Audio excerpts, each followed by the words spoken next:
Apakah batal wudhunya jika secara tidak sengaja seorang suami bersentuhan dengan istrinya? Apakah batal wudhunya jika seorang suami yang telah berwudhu tidak sengaja bersentuhan dengan istrinya? Baik teman-teman sekalian, dalam persoalan ini kita akan bagi pada dua bagian. Bagian pertama tentang sentuhan. Yang paling penting kita harus ketahui dalam hal sentuhan yang kemudian berdampak pada batal dan tidaknya wudhu, itu ditentukan oleh keadaan syahwat yang dimaksudkan apakah muncul atau tidak. Ini keterangan yang pertama. Jadi baik itu yang Anda maksudkan misalnya sengaja atau tidak sengaja bersentuhan, maka bagian pertama kriterianya apakah ada syahwat muncul atau tidak. Ya, jadi kalaupun misalnya mohon maaf Anda tidak sengaja bersentuhan, tapi saat bersentuhan tiba-tiba muncul syahwat di situ, ya, kemudian ya menggerakkan keadaan diri Anda, ya bahkan misalnya sampai keluar sesuatu, ya, dari hal yang telah diketahui, maka di situ jelas membatalkan keadaan wudunya.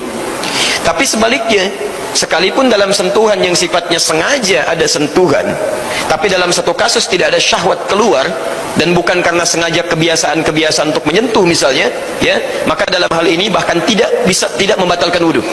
Bisa tidak membatalkan wudu. Kita ambil misalnya contoh. Rasulullah SAW pernah beliau menunaikan salat malam di tempatnya Sayyidah Aisyah radhiyallahu ta'ala anha. Sedangkan beliau dalam keadaan tertidur, ya Sayyidah Aisyah. Ketika Rasulullah SAW tengah menunaikan salat, dan jelas tidak mungkin salat seseorang ditunaikan kecuali dalam keadaan berwudu. Jelas ya? Ketika beliau sedang salat, diceritakan oleh Sayyidah Aisyah, kemudian tergeraklah tangan beliau, ya, menyentuh kakinya.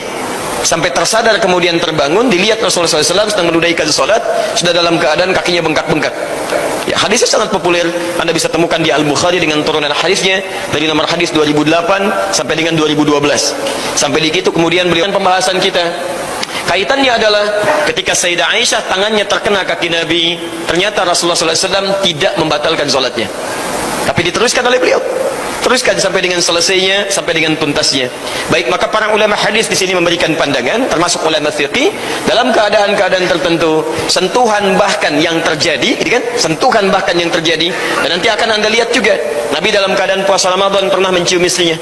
Ya, dalam kebiasaan rutin beliau ketika akan berangkat beraktivitas, apakah membatalkan puasa? Tidak. Ya, karena itu kegiatan-kegiatan rutin harian yang sudah biasa dilakukan yang tidak menghadirkan syahwat. Jelas di sini? Nah, jadi sekalipun ada sentuhan misalnya, tapi dalam sentuhan ini tidak melahirkan syahwat, tidak berniat pada keadaan yang khusus terjadi antara suami istri, maka itu dipandang tidak membatalkan wudunya.